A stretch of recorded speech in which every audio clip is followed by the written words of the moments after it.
Seja bem-vindo a mais uma aula de Química do IFES Campos de Alegre. Nesta aula vamos dar início ao conteúdo de funções inorgânicas, vamos falar um pouquinho sobre os ácidos. Eu vou fechar o vídeo, nós vamos ficar somente com o áudio e os slides por enquanto, tá bem? Para falar sobre as funções inorgânicas, nós precisamos primeiramente saber quais são as funções inorgânicas. Nós temos 4 tipos de funções inorgânicas: ácidos, bases, sais e óxidos. Existem mais de 18 milhões de substâncias químicas descobertas e sintetizadas. Para facilitar o estudo, essas substâncias foram divididas em grupos. Química orgânica estuda quase todos os compostos que contêm carbono, e química inorgânica estuda os compostos dos demais elementos químicos. Esses dois grandes grupos possuem subdivisões denominadas funções químicas. Função química, então, corresponde a um conjunto de substâncias que apresentam propriedades químicas semelhantes. Vamos começar falando sobre os ácidos. Existem várias definições de ácidos, a mais utilizada é a de Arrhenius. Arrhenius, ele ganhou o Prêmio Nobel de Química em 1903 pelos avanços na química possibilitado pela teoria da dissociação eletrolítica. Ácidos, então, são substâncias compostas que em solução aquosa sofrem ionização, produzindo como cátion o íon H+, ou hidrônio, ou também chamado de hidroxônio. Então, os ácidos é uma espécie em que em água libera o hidrônio ou hidroxônio. E aí vamos ver um exemplo. O HCl, o ácido clorídrico, ele doa um H+ para a água, certo? Então, o HCl reage com água, doa um H+ para a água e forma o íon hidrônio, H3O+. E o cloreto, Cl-. E aí, a formação dessa espécie, do H3O+, e do Cl-, diz que nós temos um ácido de Arrhenius. A maioria dos compostos que possuem hidrogênio no início, certo? O H no início, se comporta como ácido de Arrhenius. Em água, ele doa o H+, que nós vamos chamar de próton, mas aí o PAC considera como íon H+, certo? O cátion. E aí, vejam que a água, ela participa da reação. Por isso que a gente fala que esse é um processo de ionização, certo?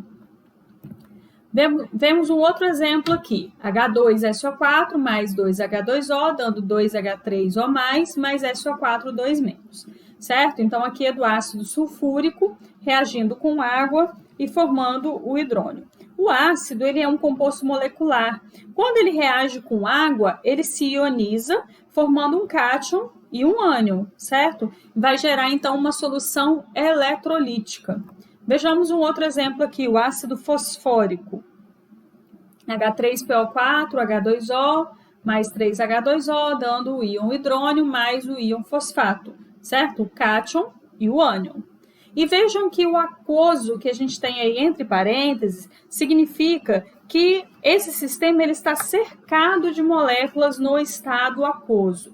Nós podemos representar de uma outra forma também, que é muito comum a gente ver, somente representando o H+, certo? Então, é comum a gente ver esse outro tipo de representação não representando o hidrônio. O mais correto seria nós representarmos o hidrônio.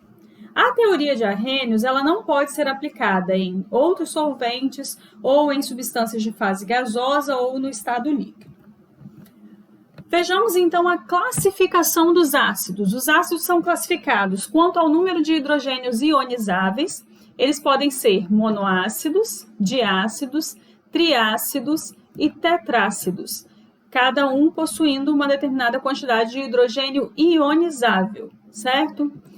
Quanto à presença ou ausência de oxigênio, nós podemos ter os ácidos como hidrácidos, aqueles que não contêm oxigênio, e oxiácidos, aqueles que contêm oxigênio. Então, vejam bem, o HCl, ele é um monoácido hidrácido, certo? O H2SO4 é um diácido oxiácido, tudo bem? Outra classificação é quanto ao número de elementos químicos.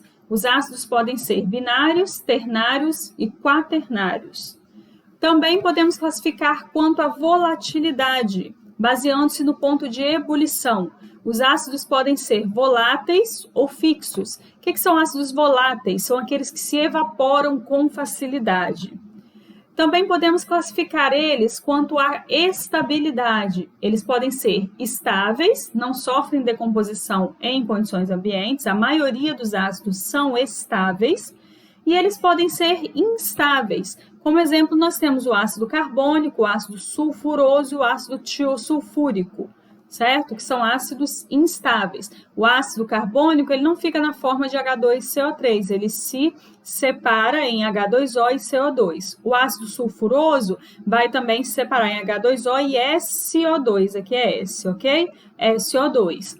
E o ácido tiosulfúrico também não vai ficar na forma de H2S2O3. Outra classificação é quanto ao grau de ionização. Grau de ionização é representado pelo alfa. É o número de moléculas ionizadas dividido pelo número de moléculas dissolvidas. Se o valor do alfa for igual ou maior do que 50%, significa que o ácido é um ácido forte. Se o valor do alfa for entre 5% e 50%, nós temos um ácido moderado ou semiforte. Se o alfa for menor do que 5%, nós temos um ácido fraco. E aí, então, a tabelinha da força ácida, certo? Quanto à força, nós vamos classificar os hidrácidos em fortes, moderados e fracos, certo? Seguindo essa ordem, o HI é o ácido mais forte, HBr também é forte, HCl moderado, HF moderado e os fracos H2S e HCN.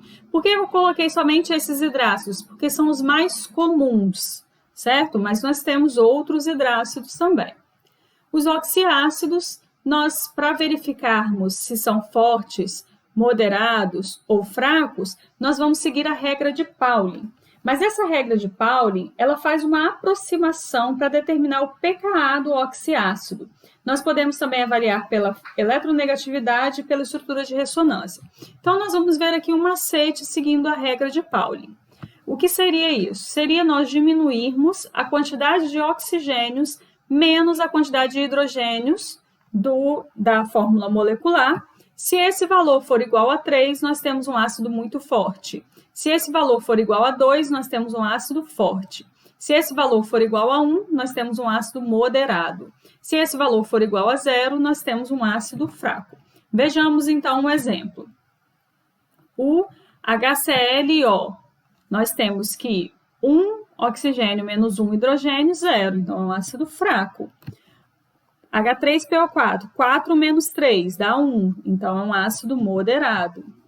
H2SO4, 4 menos 2, 2, é um ácido forte. HClO4, 4 menos 1, certo? Eu estou diminuindo oxigênio menos hidrogênio, ok?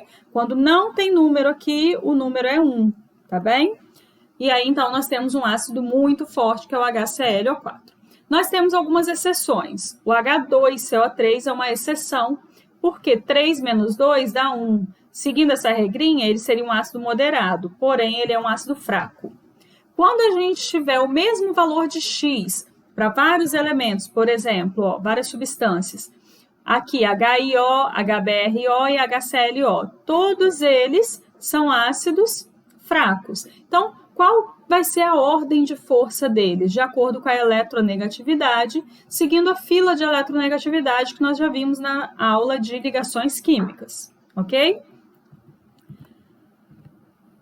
A nomenclatura. Nomenclatura dos hidrácidos vai seguir a seguinte regra: ácido mais o radical do elemento, seguido do sufixo hídrico. Então, por exemplo, HBr é o bromo, não é? Então, ácido bromídrico. Aqui é o flúor, ácido fluorídrico.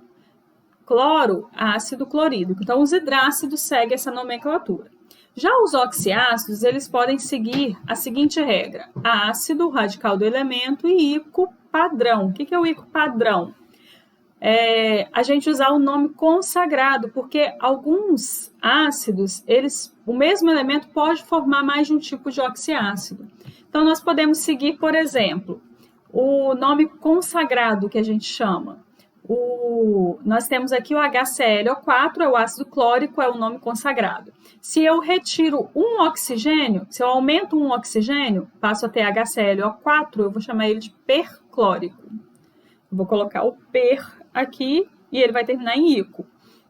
Se eu retiro um oxigênio, eu vou tirar o ico, vou colocar oso. Se eu retiro mais um oxigênio, eu vou colocar hipo e oso. A gente seguir essa regrinha, ou a gente pode seguir a regrinha do número de oxidação do átomo central. Como que é isso?